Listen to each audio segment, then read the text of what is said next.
Hello everyone, welcome back to my new video. दोस्तों, आज अपन पढ़ने वाले हैं पंचवर्षीय योजना के बारे में। जितने भी इम्पोर्टेंट क्वेश्चन बनते हैं पंचवर्षीय योजना के, वो अपन आज डिस्कस करने वाले हैं। अब से पहले एग्ज़ामों में और आगे आने वाले एग्ज़ामों में बहुत सारे क्वेश्चन पूछे जाते हैं। तो दोस्तों, आप लोग इस वीडियो को ध्यान से पढ़िए और ध्यान से देखिए और अंत तक देखिए। दोस्तों, अगर आपके डीके सर की वीडियो क्वालिटी और कंटेंट आपको पसंद आता है तो दोस्तों हमारे चैनल को सब्सक्राइब कीजिए और बेल आइकन को ऑन कीजिए, ताकि वीडियो डलते ही आप लोगों के पास नोटिफिकेशन आ जाए। और दोस्तों, टेलीग्राम का लिंक हम डिस्क्रिप्शन में डाल देंगे, तो आप लोग वहाँ से टेलीग्राम ज्वाइन कर लेना। आप लोगों के लिए वहाँ पे टेलीग्राम पे वीडियो और पीडीएफ फाइल मिल जाएगी। तो बिना देरी के पहले क्वेश्चन से बढ़ते हैं। तो पहला क्वेश्चन है, योजना आयोग द्वारा अब तक कितनी पंचवर्षीय योजनाएं बनाई जा चुकी है। तो दोस्तों, योजना आयोग के द्वारा अब तक कितनी पंचवर्षीय योजनाएं बनाई जा चुकी है। तो दोस्तों, अब तक बनाई जा चुकी है कितनी, 12 पंचवर्षीय योजनाएं बनाई जा चुकी है। तो इसका सी राइट आंसर हो जाएगा। अब बढ़ते हैं अगले क्वेश्चन की ओर। अगला क्वेश्चन है, भारत में योजना आयोग का गठन कब हुआ था। तो दोस्तों, भारत में योजना आयोग का गठन हुआ था 1950 को। तो इसका सी राइट आंसर हो जाएगा। अगला क्वेश्चन देखते हैं, नीति आयोग का गठन किस वर्ष किया गया था। तो दोस्तों, नीति आयोग का गठन किया गया था 2015 में। कब किया गया, 2015 में किया गया है। इसका डी राइट आंसर हो जाएगा। दोस्तों, आने वाले एग्जामों में आप सभी को पता है महत्वपूर्ण क्वेश्चन पूछे जाते हैं। पॉइंटों से क्वेश्चन बनाते हैं और हार्ड क्वेश्चन बना करके क्वेश्चन पूछे जाते हैं। अगला क्वेश्चन है, तो दोस्तों नीति आयोग क्या है, इसके बारे में थोड़ा सा समझ लेते हैं। तो नीति आयोग के बारे में देख लेते हैं। आज़ादी के बाद 1950 में योजना आयोग का गठन किया गया। योजना आयोग का मकसद है योजनाओं का निर्माण करना। पहला पॉइंट हो गया। दूसरा पॉइंट है, साल 2014 में मोदी सरकार ने योजना आयोग को भंग कर दिया और 1 जनवरी 2015 को नीति आयोग का गठन किया गया है।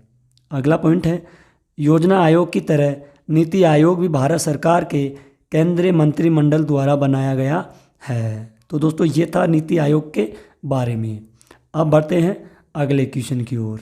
अगला क्वेश्चन है, प्रथम पंचवर्षीय योजना में किस क्षेत्र को प्रमुखता दी गई है। तो दोस्तों, प्रथम पंचवर्षीय योजना में कृषि क्षेत्र को प्रमुखता दी गई है। तो इसका बी राइट आंसर हो जाएगा। अगला क्वेश्चन है, प्रथम पंचवर्षीय योजना विकास के किस मॉडल पर आधारित किया गया है। तो प्रथम पंचवर्षीय योजना हेरोड डोमर मॉडल के आधार पर आधारित किया गया है। तो इसका ए राइट आंसर हो जाएगा। दोस्तों, ये क्वेश्चन बहुत इंपॉर्टेंट क्वेश्चन है, आप लोग इसको 3 मार्क कर लीजिए। प्रथम पंचवर्षीय योजना के बारे में पढ़ते हैं, इंपॉर्टेंट पॉइंट है। ठीक है दोस्तों, प्रथम पंचवर्षीय योजना 1951 से और 56 तक।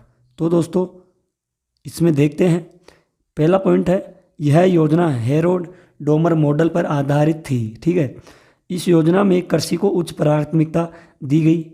इस योजना के दौरान राष्ट्रीय आय में 18% तथा प्रति व्यक्ति आय में 11% की कुल वृद्धि हुई। इस योजना काल के दौरान कई बड़ी सिंचाई परियोजनाएं शुरू की गई, जैसे भाखड़ा नांगल परियोजना, व्यास परियोजना, दामोदर नदी घाटी परियोजना आदि शामिल की गई। ये नोट लगा लीजिए। सामुदायिक विकास कार्यक्रम प्रारंभ 1952 में किया गया था। अब बढ़ते हैं अगले क्वेश्चन की ओर। अगला क्वेश्चन है, भारत में औद्योगिकीकरण की प्रक्रिया किस पंचवर्षीय योजना में प्रारंभ की गई है। तो दोस्तों, द्वितीय पंचवर्षीय योजना में भारत में औद्योगिकीकरण की प्रक्रिया शुरू की गई है। तो इसका बी राइट आंसर हो जाएगा। अगला क्वेश्चन है, द्वितीय पंचवर्षीय योजना का प्रारूप किसने तैयार किया था। तो दोस्तों, पीसी महाल नोबिस ने द्वितीय पंचवर्षीय योजना का प्रारूप तैयार किया गया था। अगला क्वेश्चन देखते हैं, खादी एवं ग्रामीण उद्योग आयोग की स्थापना किस पंचवर्षीय योजना के अंतर्गत की गई थी?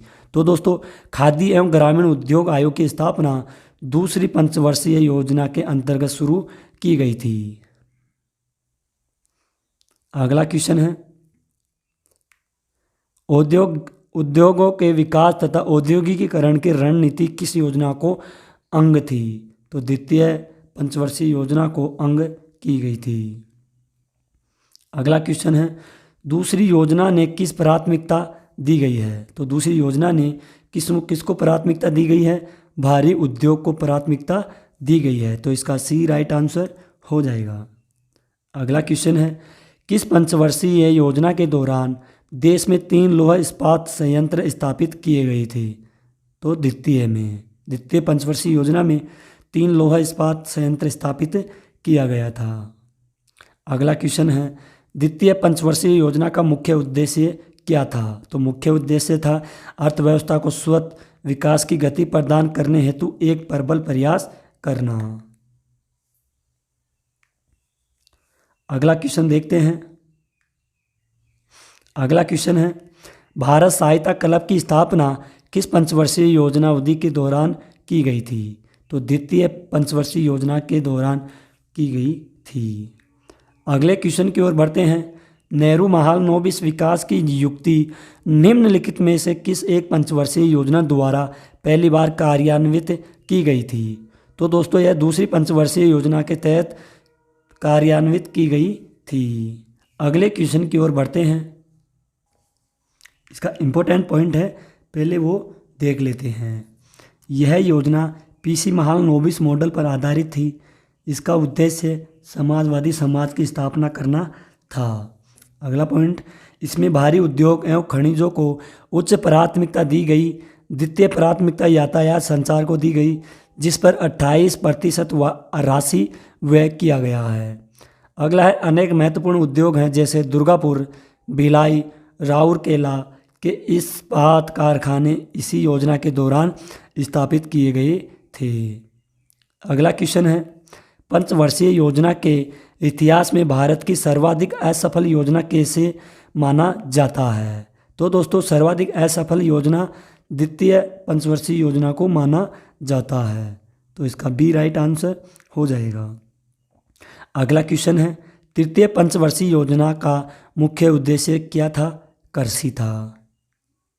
अगला क्वेश्चन, तृतीय पंचवर्षीय योजना की कार्यनीति में सर्वाधिक बल किस क्षेत्र के विकास को दिया गया था? तो कृषि के क्षेत्र में सबसे ज़्यादा तृतीय पंचवर्षीय योजना में बल दिया गया कृषि के ऊपर। अगला क्वेश्चन है, भारत की किस पंचवर्षीय योजना ने अपनी प्राथमिकता को विकास से हटाकर प्रतिरक्षा की ओर केंद्रित किया था? तो तीसरी पंचवर्षीय योजना में प्रति केंद्रित किया गया था। अगला क्वेश्चन है, किस पंचवर्षीय योजना अवधि के दौरान सरकार ने वह कृषि नीति बनाई जिसने हरित क्रांति को जन्म दिया? तो दोस्तों तृतीय पंचवर्षीय योजना के दौरान हरित क्रांति को जन्म दिया गया है। इसका ए राइट आंसर हो जाएगा। अगला क्वेश्चन है, भारत में स्वसंपोषित विकास का उद्देश्य सर्वप्रथम अपनाया था तृतीय पंचवर्षीय योजना में।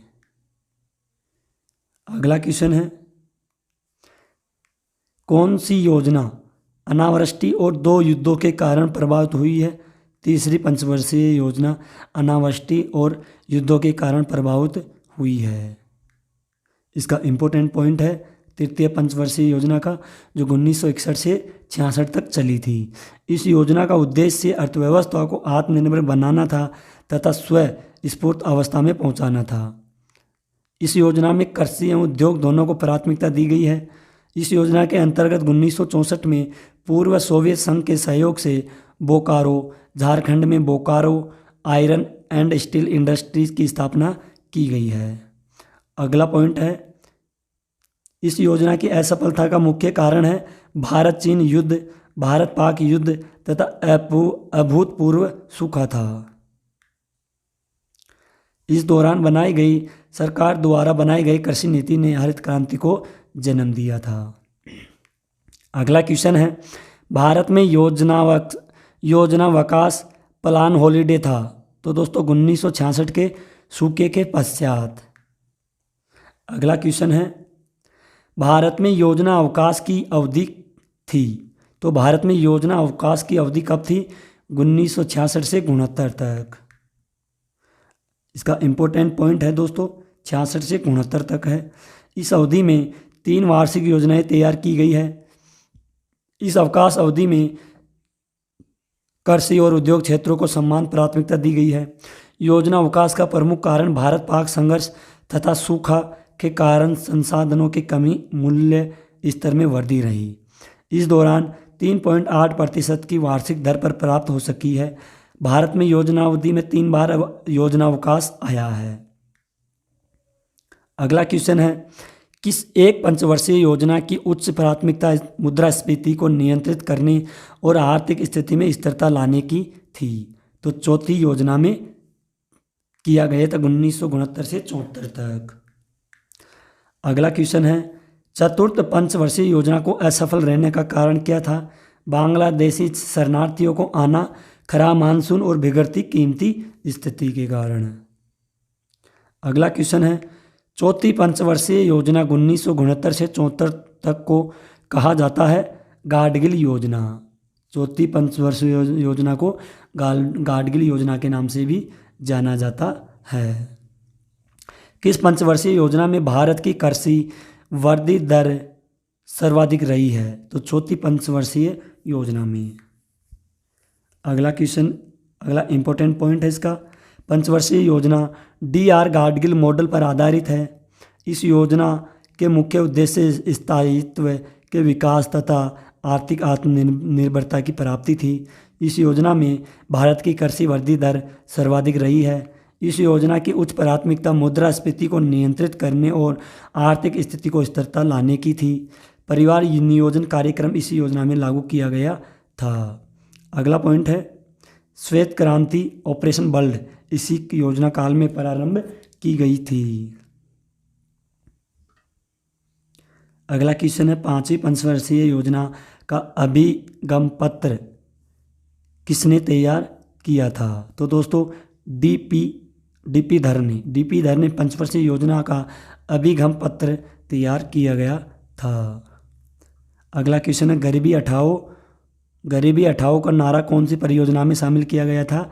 पांचवी पंचवर्षीय योजना में। अगला क्वेश्चन है, पंचवर्षीय योजना को मूल उद्देश्य क्या था? पंचवर्षीय योजना का गरीबी हटाओ का मूल उद्देश्य था पंचवर्षीय योजना का। अगला क्वेश्चन है, कौन सी पंचवर्षीय योजना केवल 4 वर्ष की थी? पांचवी पंचवर्षीय योजना 4 वर्ष की रही थी। अगला क्वेश्चन है, पांचवी पंचवर्षीय योजना के 2 मुख्य उद्देश्यों में एक निर्धनता निवारण था, जबकि दूसरा मुख्य उद्देश्य था आत्मनिर्भरता की प्राप्ति करना। अगला क्वेश्चन है, पंचवर्षीय योजना के दौरान आपातकाल लगाया गया था, नए चुनाव हुए थे और जनता पार्टी चुनी गई थी पांचवी पंचवर्षीय योजना में। इस पांचवी पंचवर्षीय योजना थी दोस्तों 74 से 78 तक। इस योजना का मुख्य उद्देश्य गरीब उन्मूलन, आत्मनिर्भरता प्राप्त करना था और यह योजना केवल 4 वर्ष की थी। इस योजना में पहली बार गरीबी बेरोजगारी पर ध्यान दिया गया। जनता पार्टी शासन द्वारा इस योजना को सन 1978 ईस्वी में समाप्त करके निर्णय लिया गया था। अगला क्वेश्चन है, अनवर्त योजना यानी कि रोलिंग प्लान किस अवधि के लिए बनाई गई थी? तो 1978 से 80 तक बनाई गई थी अनवर्त योजना। अगला क्वेश्चन है, राष्ट्रीय नियोजन में रोलिंग प्लान की अवधारणा लागू की गई थी जनता सरकार के द्वारा। अगला क्वेश्चन, इसका इम्पोर्टेंट पॉइंट है, ये था 78 से और 80 के बीच में। 78 से 83 अवधि के लिए अनवर्त योजना मोरारजी देसाई के नेतृत्व वाली जनता पार्टी सरकार के द्वारा बनाई गई थी, लेकिन इंदिरा गांधी के नेतृत्व वाली नई सरकार द्वारा यह 1980 में समाप्त कर दिया गया था। अगला पॉइंट है, यह योजना के दौरान उच्च मूल्य की मुद्राओं की वैधता समाप्त, शराबबंदी, जन वितरण प्रणाली का विस्तार और सार्वजनिक बीमा योजना की शुरुआत की गई थी। अगला क्वेश्चन है राष्ट्रीय कृषि विकास बैंक एन, जिसको अपन नाबार्ड बोलते हैं, स्थापना किस पंचवर्षीय योजना के दौरान की गई थी? ग्रामीण विकास बैंक की 6ठी पंचवर्षीय योजना के दौरान। अगला क्वेश्चन है किस पंचवर्षीय योजना में योजनागत परिव्यय के प्रतिशत के रूप में विद्युत उत्पादन पर सर्वाधिक बल दिया गया था? 6ठी पंचवर्षीय योजना में। अगला क्वेश्चन है भारत की पंचवर्षीय योजना के दौरान औद्योगिकीकरण के ढांचे में परिवर्तन के अंतर्गत भारी उद्योग का महत्व कम करते हुए आधारिक संरचनाओं पर बल देने की शुरुआत किस योजना में की गई थी? 6ठी पंचवर्षीय योजना में की गई थी। 6ठी पंचवर्षीय योजना 80 से 85 के बीच में रही। इस योजना का मुख्य उद्देश्य गरीबी उन्मूलन और बेरोजगार में वृद्धि। राष्ट्रीय कृषि और ग्रामीण विकास बैंक की स्थापना 12 जुलाई 1982 को 6ठी पंचवर्षीय योजना के दौरान की गई थी। 7वीं पंचवर्षीय योजना की अवधि थी 1985 से 90 तक, तो इसका सी राइट आंसर हो जाएगा। अगला क्वेश्चन है 7वीं पंचवर्षीय योजना का प्रारूप तैयार किया गया यह किसको श्रेय दिया जाता है? रामकृष्ण हेगड़े को 7वीं पंचवर्षीय योजना का प्रारूप का श्रेय दिया जाता है। आत्मनिर्भरता किसका मुख्य उद्देश्य था? 7वीं पंचवर्षीय योजना का। इंपॉर्टेंट पॉइंट वो देखते हैं। 7वीं पंचवर्षीय योजना 85 से 90 तक चली। इस योजना में जॉन डब्ल्यू मिलर मॉडल पर आधारित है। भोजन काम उत्पादन का नारा इस योजना में दिया गया। योजना में प्रति व्यक्ति आय 3.6 प्रति वर्ष की दर से वृद्धि हुई। इस योजना में जवाहर रोजगार योजना जैसी महत्वपूर्ण रोजगार कार्यक्रम प्रारंभ किया गया है। योजना अवकाश 1990 से 92 ईस्वी में 1 अप्रैल 1990 से 31 मार्च 1992 तक राजनीतिक स्थिरता एवं आर्थिक संकट के कारण 1 वर्षीय योजना बनाई गई थी। अगला क्वेश्चन 8वीं पंचवर्षीय योजना की अवधि थी 1992 से 97 के बीच में। अगला क्वेश्चन 8वीं पंचवर्षीय योजना का नवीन प्रारूप किसके निर्देशन में तैयार किया गया था? प्रणब मुखर्जी के। अगला क्वेश्चन है निम्नलिखित में से किस पंचवर्षीय योजना में आर्थिक संवृद्धि की दर अपने लक्ष्य से अधिक रही है? 8वीं पंचवर्षीय योजना में। यह पंचवर्षीय योजना जिसका 4 सरकारों ने अपने अपने तरीके से प्रारूप तैयार किया था, कौन थी? 8वीं पंचवर्षीय योजना। 8वीं पंचवर्षीय योजना 92 से 97 में चली। इस योजना में सर्वोच्च प्राथमिकता मानव संसाधन का विकास, आर्थिक रोजगार, शिक्षा, जन स्वास्थ्य को दिया गया, अर्थात मानव विकास को सारे विकास कार्यक्रम का सार महत्व बताया गया है। इसी काल में प्रधानमंत्री रोजगार योजना 93 ईस्वी को शुरुआत की गई। 8वीं योजना में ही राष्ट्रीय महिला कोष की स्थापना 1993 में की गई थी। इस योजना का मुख्य लक्ष्य मेला ढोने की प्रथा को पूर्ण समाप्त करना था। अगर दोस्तों आपके डीके सर की वीडियो क्वालिटी और कंटेंट आपको पसंद आता है तो प्लीज़ दोस्तों हमारे चैनल को सब्सक्राइब करें और लाइक शेयर ज़रूर करिए। दोस्तों आप लोगों की सपोर्ट की वजह से हमें मोटिवेशन मिलता है और हम अच्छी क्लासें आगे दोस्तों और भी अच्छी क्लासें बना करके लाएंगे, अच्छी मेहनत कर करके।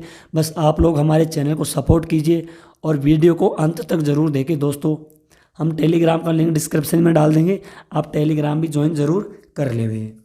अगला क्वेश्चन है 9वीं पंचवर्षीय योजना। 9वीं पंचवर्षीय योजना की अवधि क्या थी? तो 1 अप्रैल 1997 से 31 मार्च 2002 तक थी 9वीं पंचवर्षीय योजना की अवधि। 9वीं पंचवर्षीय योजना में प्राथमिकता दी गई है न्यायपूर्ण वितरण एवं समानता के साथ विकास। अगला क्वेश्चन 9वीं योजना का प्राथमिकता के क्षेत्र में इनमें से सभी यानी पर्याप्त उत्पादन रोजगार पैदा करना, ठीक है,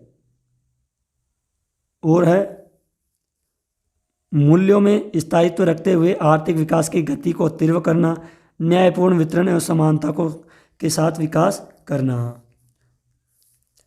9वीं पंचवर्षीय योजना में सर्वोच्च प्राथमिकता न्यायपूर्ण वितरण एवं समानता के साथ विकास करना। इस योजना को असफल के पीछे अंतर्राष्ट्रीय मंदी को जिम्मेदार माना। क्षेत्रीय संतुलन जैसे मुद्दे को भी इस योजना में विशेष ध्यान स्थान दिया गया है।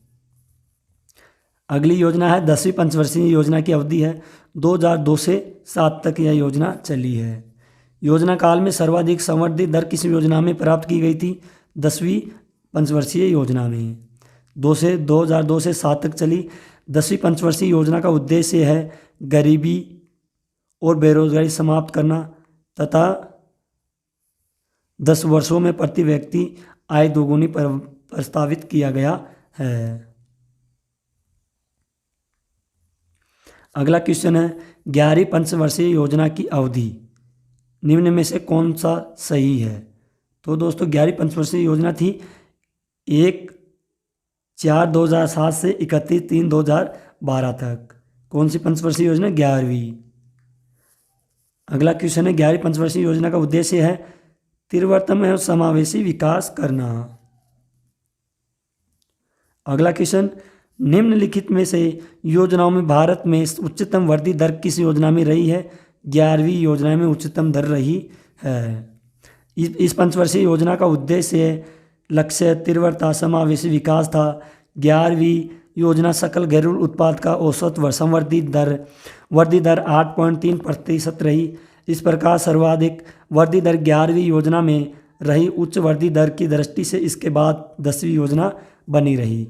11वीं पंचवर्षीय योजना में शिक्षा के लिए विषय वस्तु थीम अनिवार्य प्रारंभ शिक्षा था। अगला क्वेश्चन है 12वीं पंचवर्षीय योजना 2012 से 17 तक उद्देश्य क्या था इसका? तीव्रता अधिक समावेशी और धारणीय विकास करना था। इसका उद्देश्य है तीव्र अधिक समावेशी धारणीय विकास करना। 12वीं पंचवर्षीय योजना में सर्वाधिक धनराशि सामाजिक सेवाओं मंद में विनिहित की गई थी। तो दोस्तों रिवीजन के लिए आप लोगों के लिए फिर से दोबारा रिवीजन कर देते हैं ताकि आपके समझ में आए शॉर्टकट में दोस्तों। तो दोस्तों प्रथम पंचवर्षीय योजना थी 1951 से और 56 तक चली। दूसरी पंचवर्षीय योजना थी दोस्तों 56 से 61 तक चली। तीसरी पंचवर्षीय योजना थी 61 से 66 तक। अब दोस्तों योजना अवकाश के द्वारा दी गई कौन सी पंचवर्षीय योजना थी जिसमें भारत चीन के बीच में युद्ध हुआ, पाकिस्तान के भारत में हुआ और भारत में सूखा पड़ा। तो कब पड़ा ये? चौथी पंचवर्षीय योजना 1969 से 74 तक चली और पांचवी चली 74 से 78 तक। और अनवर्त योजना थी छठी 80 से 85 तक और सातवीं थी 85 से 90 तक। अब बढ़ते हैं अगली योजना अवकाश। तो यह थी 8वीं थी 92 से 97। 9वीं थी दोस्तों 97 से 2002 और 10वीं थी 2002 से 2007 तक चली। और 11वीं पंचवर्षीय योजना 2007 से 2012 तक चली है और 12वीं पंचवर्षीय योजना 2012 से 17 तक चली है। तो दोस्तों आज के लिए यहीं पर हम आपके लिए क्वेश्चन देते हैं, उसका आंसर दोस्तों आप लोगों को कमेंट बॉक्स में बताना है। तो क्वेश्चन है दोस्तों आपके सामने क्वेश्चन डाल दिया गया है। योजना आयोग के स्थान पर नया नीति आयोग जनवरी 2015 से अस्तित्व में आया है। नीति आयोग का पदेन अध्यक्ष किसे बनाया गया है? तो दोस्तों इसका आंसर आप सभी को कमेंट बॉक्स में बताना है। तो दोस्तों आज की क्लास यहीं पर ख़त्म होती है। आई होप आपको अपने डीके सर की वीडियो क्वालिटी और कंटेंट पसंद आया होगा। दोस्तों अगर आता है तो आप लोग हमारे चैनल को सब्सक्राइबर करके बेल आइकन को ऑन कर देना। दोस्तों पिछली क्लासें जाकर के देखिए, शानदार क्लासें हैं। वो भी आने वाली एग्जामों में क्वेश्चन पूछे जाएंगे, ज़रूर पूछे जाएंगे दोस्तों, 100% पूछे जाएंगे। तो आप लोग पीछे वाली क्लासें भी जा करके देखें, पढ़े और पूरा वीडियो देखें। तो दोस्तों आज के लिए इतना ही, मिलते हैं अगली न्यू क्लास के अंदर। तब तक के लिए धन्यवाद।